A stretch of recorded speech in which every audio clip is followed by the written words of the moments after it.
Love by Elizabeth Barrett Browning. We cannot live except thus mutually.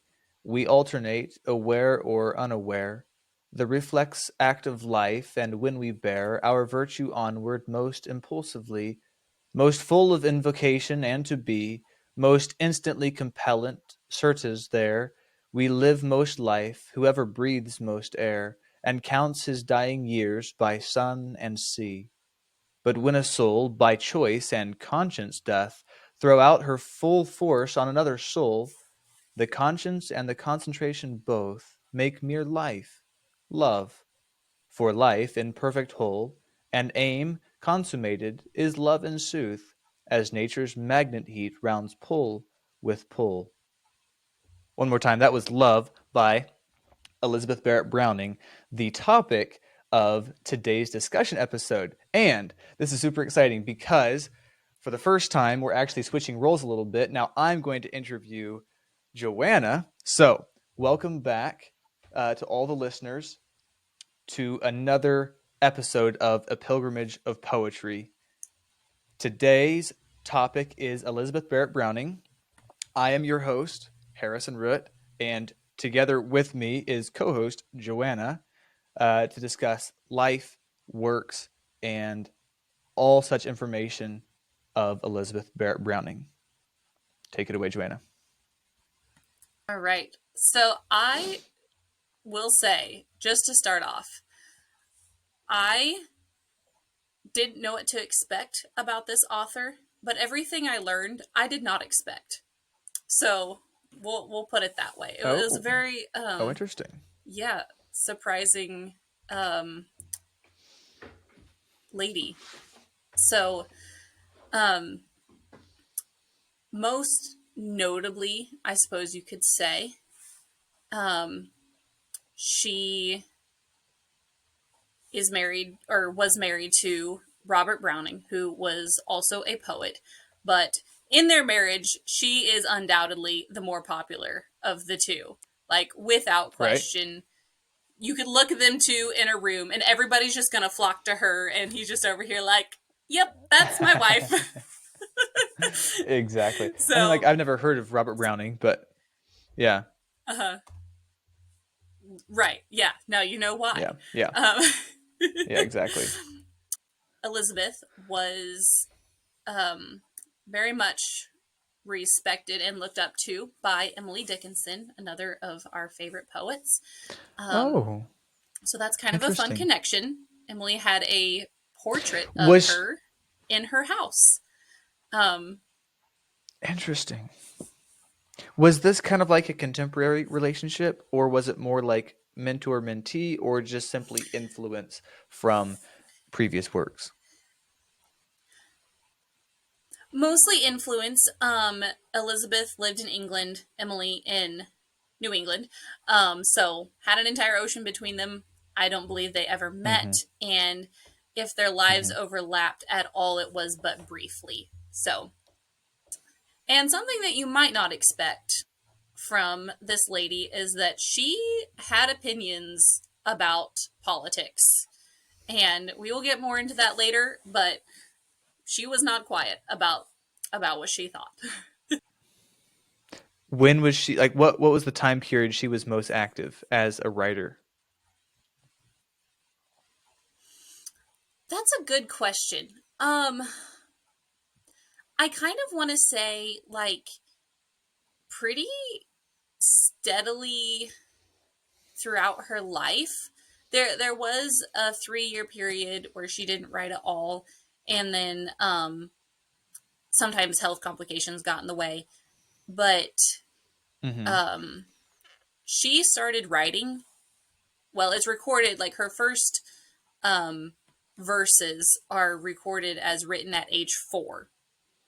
So um, Oh my, she she was started a young, prodigy. and yeah, um, and didn't really stop until she died. So, and she only lived till 55, which granted was pretty good for the time period, but also not the Yeah, longest. yeah. And Mm-hmm. considering her health, like Mm-hmm. that's a extended period of time. Um, But yeah, Right. so she Right. grew up in Hertfordshire, England. She lived in an estate called Hope End, 500 acres to it. Um, and her father had these sugar plantations in Jamaica, and that made him most of his money. Um, Unfortunately, it was because he did enslave some people for that, but that was kind of the Right. thing at the time. Yeah, slave So labor. we'll forgive historical concept or context. Sorry. Yeah, Um, exactly. yeah. Anyway, yeah. So when as she was growing up, her father had money. She basically lived a privileged life. She did have 11 siblings, so there were 12 children altogether, which is a lot in today's day and age. But anyway, I mean, is 12 all that common even in what was it, like early 1800s? I mean, like it's probably like probably not. 1830s and So she 40s, right? I mean, lived, like Cheaper sorry, by the I didn't Dozen say this is earlier. She lived from 1806 to 1861. okay. Okay. Yeah. Early 1800s. Yeah. Yeah. Yeah. So even then, like, kind of impressive for That is Mrs. Barrett interesting. here. um, So yeah. this So is go this ahead. is her growing up years, her growing up family. Her mother had Hmm. 11 other children. So she grew up in like a very, very full house. Exactly. Yes. Where did she rank Yeah. as far She as was age the order? oldest though. So, That's what I was wondering. That's what I was wondering right there. Yeah. yeah. Yep, she was the oldest. And I suppose that means she could kind of get away with some things. I don't know. When I was reading about her early life, I was like, she sounds like a heroine in a Jane Austen novel because Hmm. basically she spent her days going on walks and having picnics on the plantation. And then she would go riding. And then she would, in the Mm-hmm. evenings or something, sit and read a book and, Nice. um, Nice. do things with her siblings, like put on home theater productions. Mm-hmm. Um, so yeah, really, really reminded me of that. Most specifically, Mansfield Park for you Jane Austen fans, and Okay. the theater Yeah. drama, which I'm not sure is ascribed to um, ascribed to this, but anyway. Yeah. So Interesting. as a young child, she was a prodigy, at least in the literary sense. She was fascinated with reading things in the original language. So, whether that being French, Italian, Greek, and Hebrew. She basically taught herself these languages Wow. with the help of some of her brother's tutors. But as a Wow. woman, a girl, she was Yeah. not going to be like sent off to school Mm-hmm. for this. So she's like, that's fine. I'll just do it myself. Um, Interesting.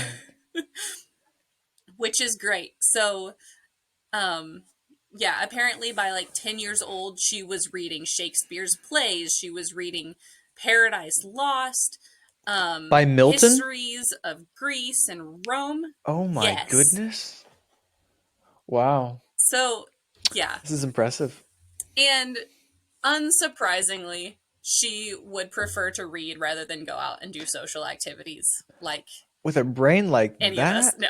Oh my But goodness. yeah, Oh my goodness. Well, that's yeah, crazy. yeah.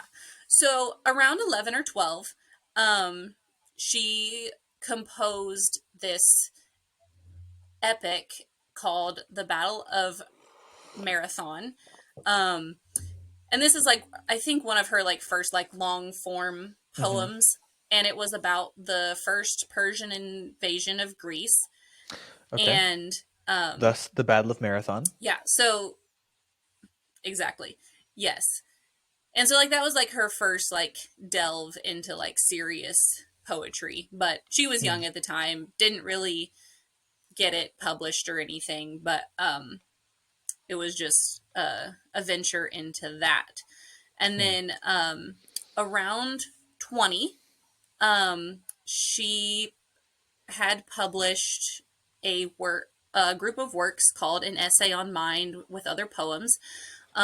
It was the contents were reviewing philosophy, science, and poetry from the time of ancient Greece to her present time. So, like, not a large undertaking or anything like that. Um, My and goodness.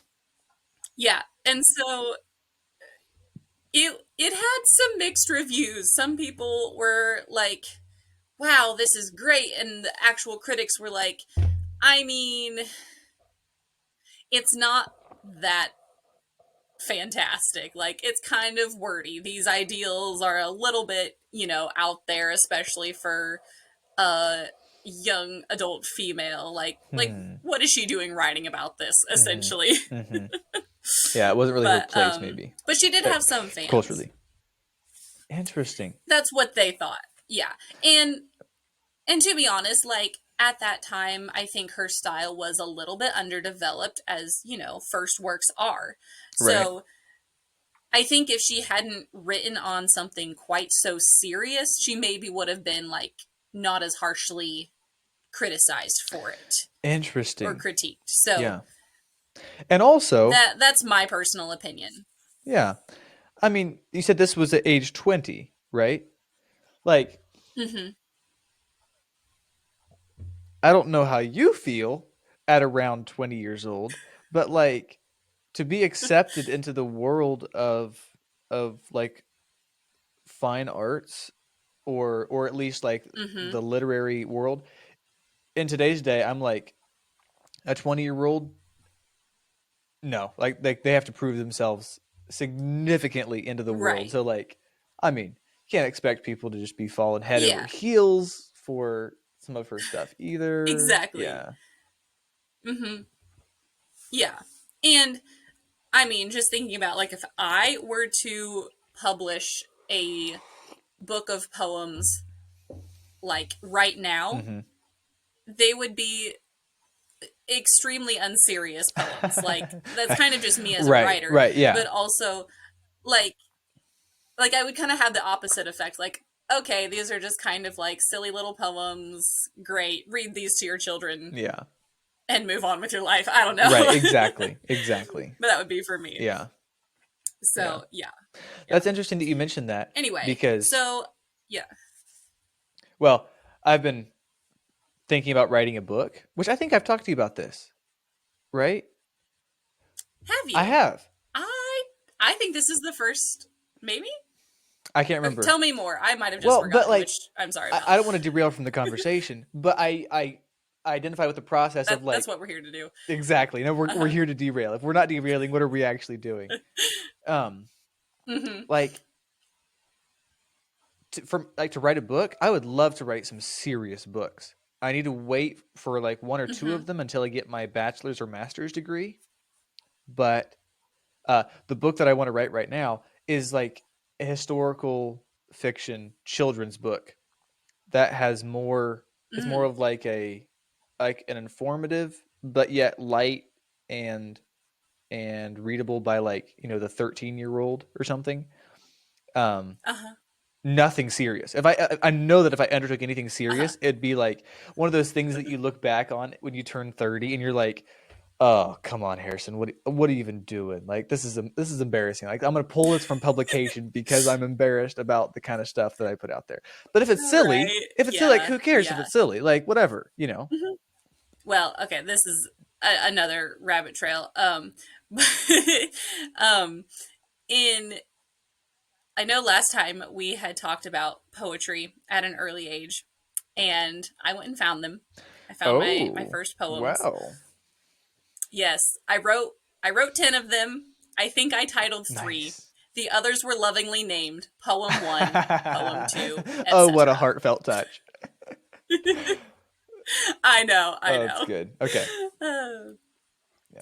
Yeah, You'll so have to show me some of those. Or anyway, we might like post them on yes. something if we can get permission from the author. Cuz I think that's like that's really funny and I don't know. come on, it's good though. Like it's inspiring to the next generation and like anyway, Hmm. I at least am interested in looking at them. Yeah, yeah. Yeah, for whatever that's worth. Oh yeah, I may share them later with you. I will say in one of them, I made up a word which I will ascribe to reading Dr. Seuss. I'll just say that was probably my And there's inspiration. But no shame in writing like Dr. Seuss. I appreciate his style right, tremendously. uh, it's great. Dare I say unparalleled. I, I At mean, to least I've my not read anything experience, like it. exactly. Yeah, there's nobody else that's like, you know what? I should make up a bunch of words that rhyme for the alphabet. Yeah, Hmm. that's Yeah, good. why not? I mean, what else are you gonna Yeah, do? like what better is there? Yeah. Anyway, we can get back to All Elizabeth right. now. Yeah. Back to Miss Browning. Yes. Okay, so kind of a turning point in her life a little bit. Her father was forced to sell the estate. Um, all the children were still living at home at the time. This is when she's like early 20s. Um, he, I don't know exactly what happened, but somebody mismanaged the plantations. Money got lost. Things happened. He was kind of strapped for cash, Okay. had to sell the property. However, Money got lost as in like bad management, bad investments, bad spending, or money got lost as in embezzlement, fraud, um, and theft. I think basically more along the lines of like Bad bankruptcy, management. like, yeah, Okay. just bad Okay. management. Money was not going into the profitable Gotcha. places, Gotcha. Okay. Good. from what I Okay. understand. So, yeah, nothing quite as exciting as embezzlement, Yeah. unfortunately. Make a good Um, story. Yeah. right, right. Anyway, so he had to sell the property. However, they were still not poor. He couldn't afford the property, but that doesn't mean they were like out on the street by any means. So they moved to Sidmouth.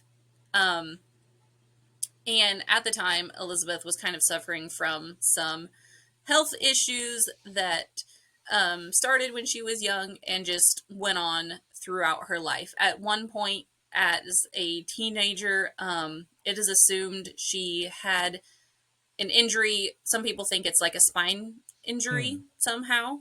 Um, and a couple years later, she broke a blood vessel.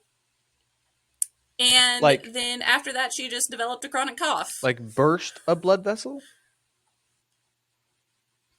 I assume so. Not sure Interesting. what happened with that, That's but crazy. Oh my goodness. So yeah. like internal So bleeding, I'll presumably. just, yeah, Yeah. the regular stuff. Yeah. Yeah. Um, Yeah. so they moved to they moved to Sidmouth, into a house. Most likely, this area was chosen because of her health. Specifically, they thought it would Oh. the air would help her. Um, Is this farther north, farther and south, on the here coast? she. This is a good question. I do not know my English geography, so um, if you want to find that out while I'm going on here, that would probably be helpful. Anyway, so while they're in Sidmouth, she met this gentleman named Hugh Stewart Boyd. He was a blind teacher. And now that I'm reading this, I'm wondering if that meant he taught the blind or he was blind Oh, that's himself. I yeah. assumed it meant he was blind himself, but I'm Interesting. not 100% But that's certain something that you would on you that. would see as So, like, you know, school in California has to fire blind teacher because of liberal politics. Like that's what you right. expect of a blind teacher, not that someone who is blind Uh isn't huh. able to be a teacher in the 1830s, 1840s. Like that doesn't happen a whole lot. Yeah. And I think, yeah, I think he probably just taught the blind, and the way it was worded, Was slightly I did not confusing. look into. So, anyway, yes, it was. Anyway, so she became friends with him, and he, mostly because he had a passion for translating Greek writings. So they connected on that level. And he just translated these writings, published them himself. Didn't really make a lot of money at it. It was kind of a passion project. Maybe should have had a day job. Well, I guess that a blind teacher, maybe that doesn't pay much Right, either. right. Um, Yeah, probably not. yeah, yeah. So she lived fairly close to him.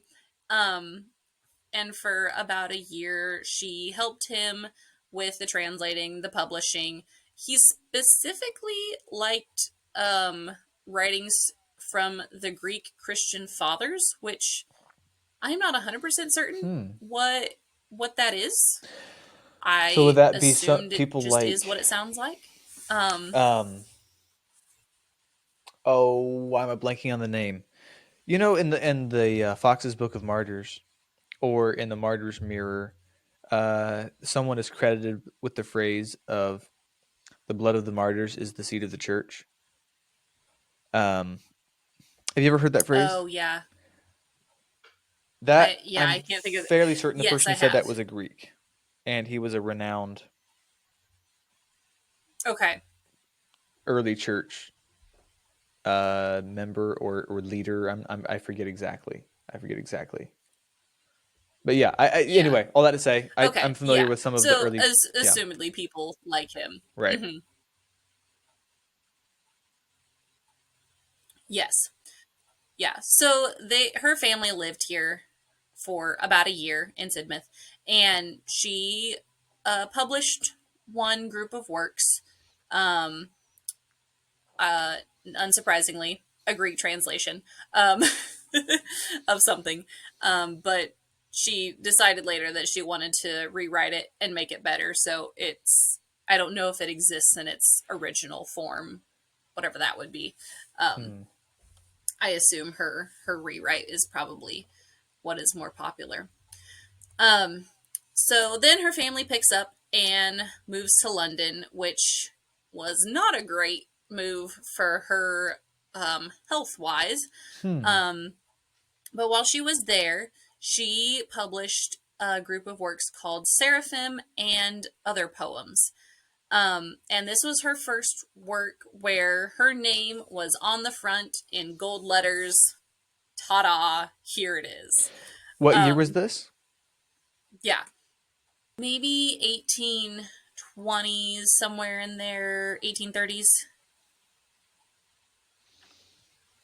Probably 18, like 32-ish, if I had to guess, because she would Yeah, be about 26 years old at yeah, 1832, right? I yes. think. Dates are not my strong suit. I think I glossed over all of them and Sorry, or most of I them. really care about dates because of like I want the comprehension of like the like global timeline. So Mm, Renaissance, you know, the 15 to the 1700s, right. and she goes to do a full study of you said written poetry from ancient Greek Hmm. time to Hmm. her modern time, which after the Renaissance would have been a significant undertaking because of how much was written during the Renaissance. Right. As I was like, oh, gotcha, interesting. Yeah. Yeah. Okay. Anyway, Yeah. sorry. I'll stop distracting you if No, from no, that's what all you're the here for. side points. Yeah. So this group of works, the Seraphim and Other Poems, it was a um, long, mostly a long poem about these two angels who were watching some of the events of the world and like having a conversation about it, which is kind of an interesting topic um, to write about. Hmm. And um, this work was received kind of with the same feeling as the last one. Um, the critics did give her the grace of being like, okay, you have some promise. There's some potential here, but we still think you're writing about things that are way above your head that you shouldn't be writing about. Mm-hmm. Um, Mm-hmm. so maybe Beyond your pay grade. pick a different topic. Exactly, exactly. One Mm-hmm. specific poem titled Isabel's Child from this group of works became really popular by the general public and was just loved. So she did get some recognition for that. Um, and Hmm. so after a couple years in London, her health was just declining rapidly. And so she moved to the coast to try to help with that. And some of her siblings went with her, visited, kind of cared for her. She wasn't really able to do a lot past like laying around and eating and writing um, Hmm. in these 3 years. Unfortunately, um, during this time, her eldest brother drowned, and that kind of took a toll Oh, on her. Yeah. And so I think he might have been her main caretaker. I understand that their relationship was pretty close, and so she moved back in with her family and um, stayed in a room and kept company with the busts of great writers like the Greeks and other contemporaries of the day like Tennyson and Wordsworth. So I just imagine her sitting in this room surrounded by these heads of people that are just like staring at her, and I can't decide if that's inspirational or slightly disturbing, but she liked it, so right. Yeah, yeah. exactly. Yeah. She during this time kept to herself a lot. She um didn't have a lot of visitors. She didn't want visitors. She was basically like, okay, these are the list of people that can come see me, and it's like 3 people long. So, Interesting. um, Interesting. yeah, she Kind was of getting a pattern not a of, real social. yeah, we're kind of getting a pattern of a few things that seem to be common among the large poets. Translating Yes. historical like interest and knowledge, and rather unsociable, like more or less pretty unsociable. That's really interesting. Yeah. Anyway, as you were. I'm starting to wonder if maybe I need to change my lifestyle in order to become a great poet. Like, like Less there's a people. formula Less and I'm not people. following it. Yeah. Yeah, exactly. Yeah. So when she was not entertaining her very short list of people, um, she did some writing of some poems, but she also spent most of her time critiquing other um, English verse and poetry of the day and like articles written on Greek poets and some Christian poets and um, basically spent her time giving out her opinion, which is great if that's what worked for her. I mean, some people can make a living at that, and that's Hmm. fantastic.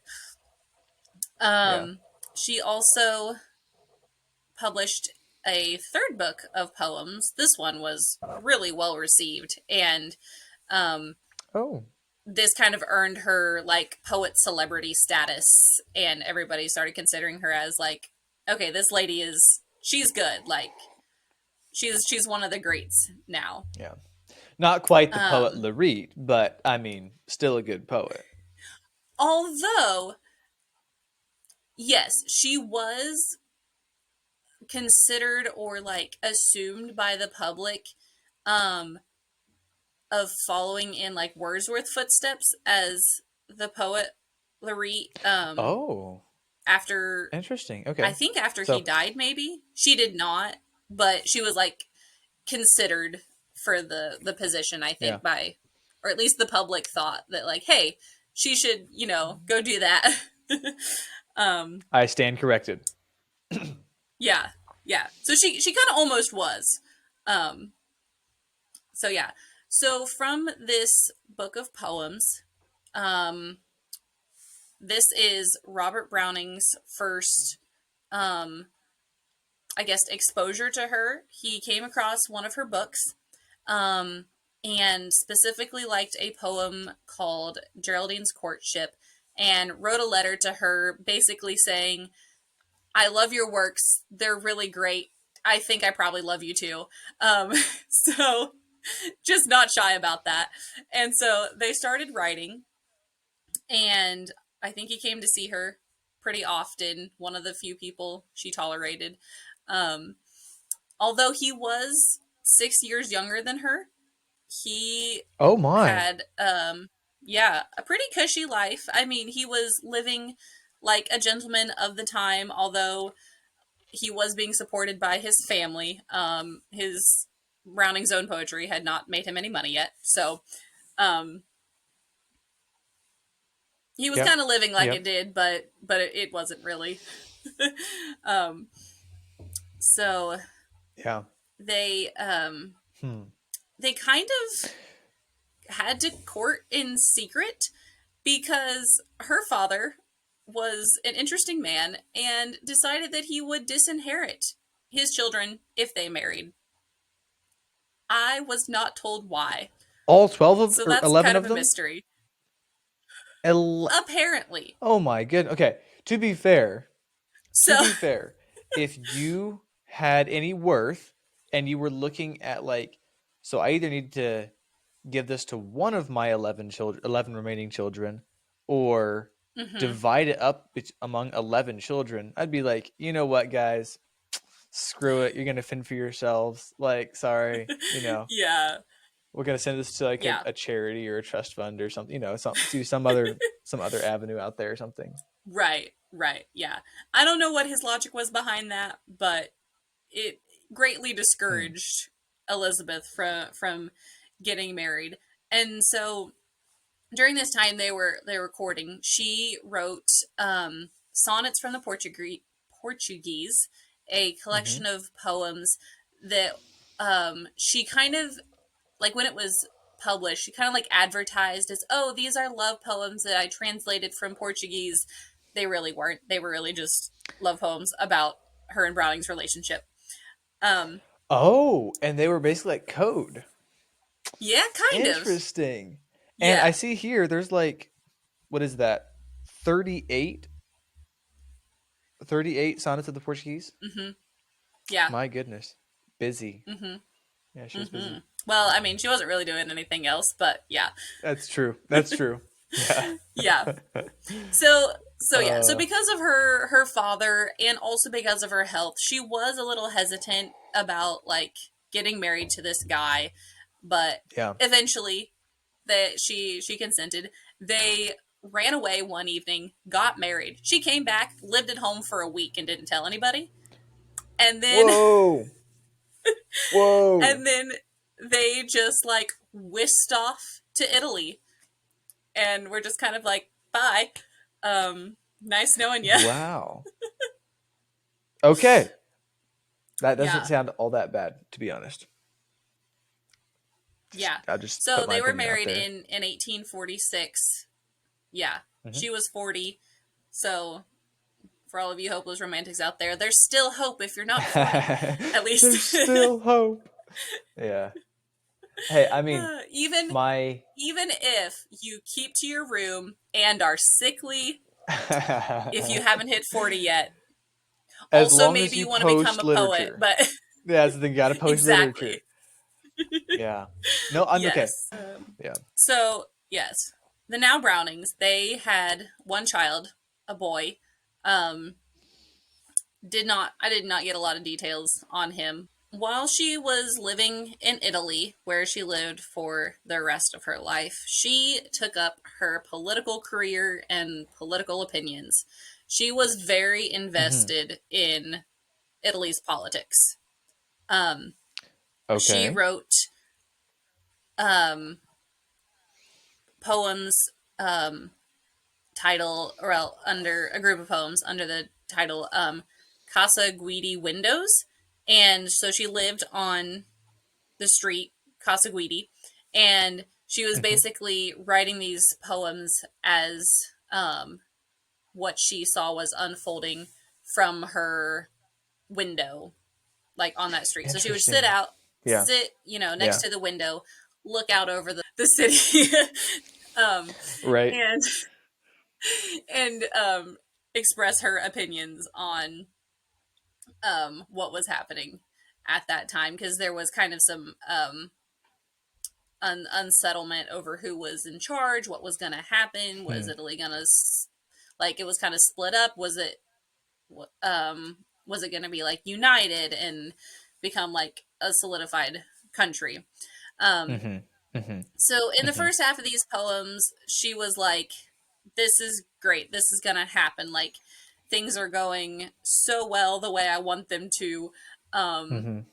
and we're going to be a united country. And then in the second half, she's kind of like, okay, so I might have had some grand ideas. This is not really going how I want it to. Um, Here's all the reasons why nobody's doing their job and everything's going wrong. And Interesting. Interesting. yeah. So Hmm. if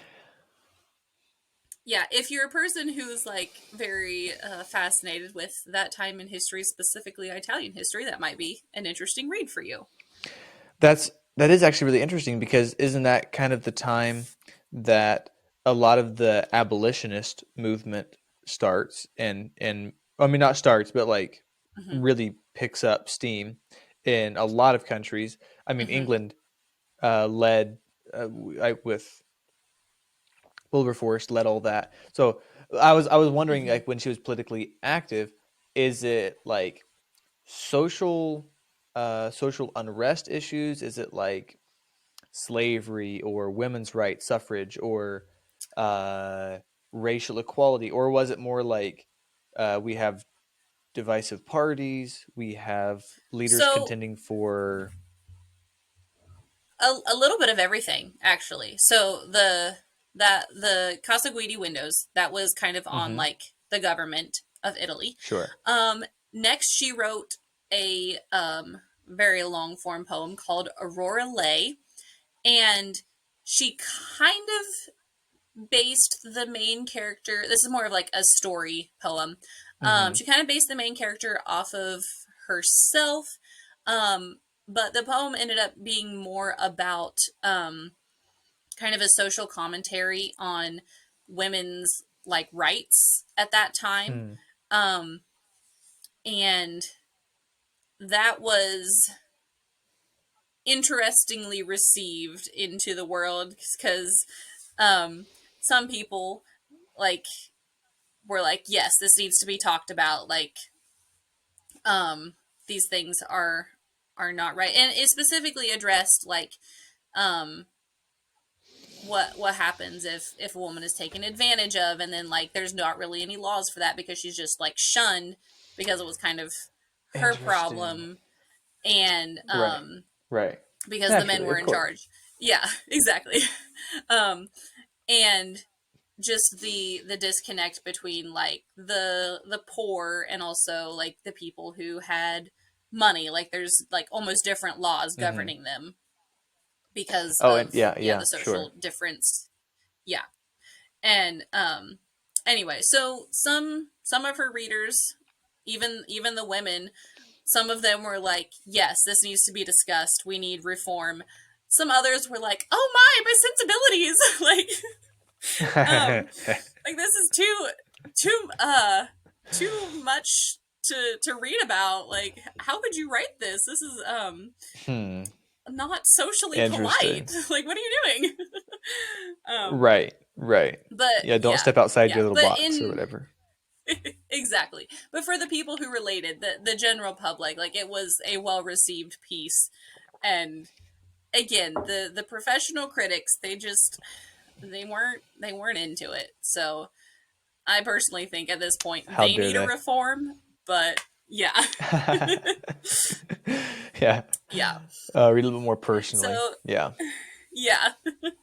So around 1860 here, after she's been in Italy for a while, she wrote uh, poems before Congress, and some of these were on the Italian politics again, but also some of them addressed Hmm. slavery in England, in the U.S. even, and like what was happening with that, and her opinions on what should happen Hmm. with that. Very Hmm. anti-slavery. I was, if I was not Hmm. clear, poetry. And then um, in 1861, um, Count Cavour, her favorite Italian who was going to take Italy and unify the country, and just she placed all her hopes and dreams on him. He Mm-hmm. unfortunately died, and this was kind of a harsh blow for her. And to my understanding, she's just like, well, what else do I have to live for? And so Whoa. yeah, it was Yeah, a don't put lot. all your eggs in one basket. My No, nope. goodness. Yeah, so when I say invested, she was like heavily invested. Heavily invested. Wait, okay. Yes. Personally, I have actually been finding that more attractive rather than less. Like if someone is a little bit um like obsessive compulsive about Hmm. like they're whatever they're into, they're like really into it Hmm. versus kind of like a passive disinterest that you see a lot of Right. times in some youth or whatever. It's like, come on, you Yeah. care about something, care about it. And I'll respect, even if I don't care about it, I'll respect Uh-huh. you because you Exactly. care about it so much. Right. Right. So you do have to admire her, like her passion for this.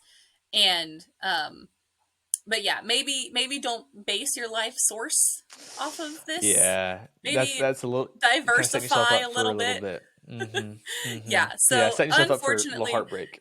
yeah, unfortunately, that was kind of just the last blow for her, and she caught a cold and just gave up the ghost That combined in with her previous health 1861. So complications. yeah, so it wasn't Nice. it wasn't a very steep downhill slope. It was just kind of boop. The last little hurrah Yeah. of goodbye. Yes. Yeah. Oh, Yes. interesting. So after her death, Man, this is so fascinating. when it was yeah, spread abroad, everyone, like the general public, just spoke of her very highly, of her works, her life. Like she Hmm. was well loved. Um, I think probably even for her passions. Um, Hmm. and she was even called the greatest female English poet of her time, like in the time that she was alive. Sure. Some people Yeah. was even Yeah. like, this is the next Shakespeare, which, like, that's high praise. Whoa. That Yeah. is, yeah, that's huge. My goodness. Yeah. Yeah. And then many years later, Virginia Woolf was a huge proponent in bringing her works back into the spotlight. Um, and kind of like especially the Aurora Leigh one, bringing that back up for women's rights and kind of like for the what was like the feminist movement at the time. Um, Hmm. so just bringing her back into the public eye, um, which and it's not like she had like fallen completely out of recognition. It was just kind of like, oh, there was new people that had came, and Virginia's like, hey, Mm-hmm. remember this lady? Remember what she did for like what she talked about? Right. Um, Right. What she stood for, and what she like wrote about. Yeah. Yeah. let's Yeah. remember her, and yeah, read her works again. So yeah, just kind of to recap a little bit here. She was kind of a child prodigy. Wrote, well, translated a lot, read a lot of languages.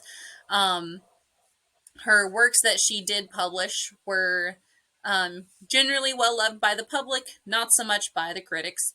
Hmm. She was very passionate about politics and social things of the time.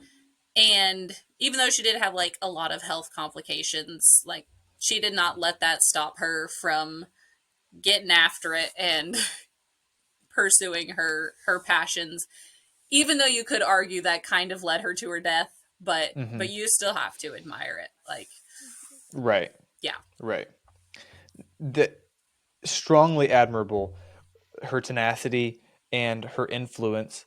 Um, I don't want to be presumptuous, Mm-hmm. but the forming of her views in relation to her social environment, right? So, Mm-hmm. early 1800s, the awareness of the atrocities that are happening with the slave labor are like becoming more and more public and pronounced. Um, Yes. Thus, like, oh, slavery, big deal. We're talking about this. Mm-hmm. Um, Similarly, with uh, the social issues and even suffrage or women's rights, whatever, however you want to talk about that, even being um, from a position of the quote minority or like the lesser herd, being a woman in like the mid 1800s, um, Mm-hmm. and all of that, her position and her experience in growing up years strongly affected her position in writing in the later years. I mean, like, I'm more guessing when it comes to the fathers owning a plantation and the slavery thing, but can Yeah. only imagine. Yeah.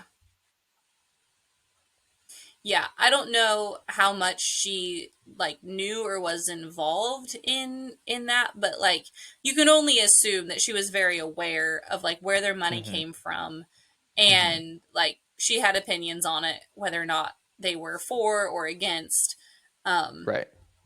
yeah, and even though it seems like she led a really privileged life, which she was not in want necessarily, um that didn't stop her from like root like supporting the underdogs, if you will, um, Sure. and like making Sure.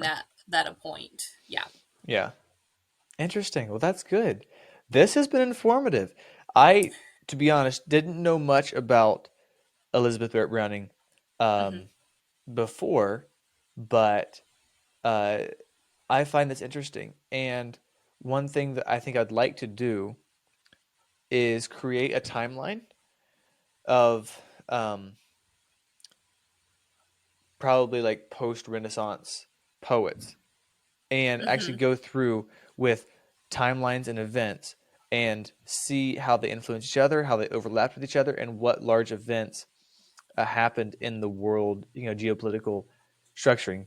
Because I'm Right. realizing even with today's conversation, like the the relevance that all the poets that we've talked about so far had on, or the relevance that they approached society with their writings was like notable, and the intelligence and the um, the tact with which they wrote, again, notable with the society. So Yes. anyway, on a Yeah. Like side even note. with Longfellow, like on the Civil War, we briefly Hmm. discussed.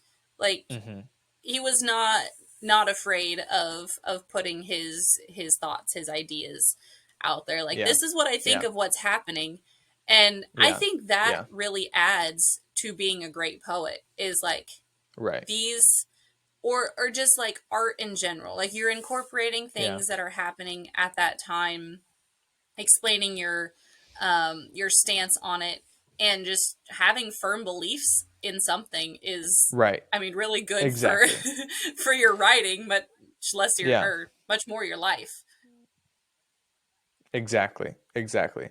I wonder sometimes how much of publicity is more um, because someone took a stand and stuck with the stand and like happened to just gain a fight, like more of the randomness rather than um, all these popular people or famous people being social geniuses, being like, i'm Oh gonna yes. i'm gonna play the play the strings here Mm-hmm. and become a well known. Like it's more just like, it's very simple. I believe this. I'm gonna be vocal about it, and you know almost 200 years later, here we are talking about Elizabeth Barrett Browning or whatever Right. the author would be Yeah.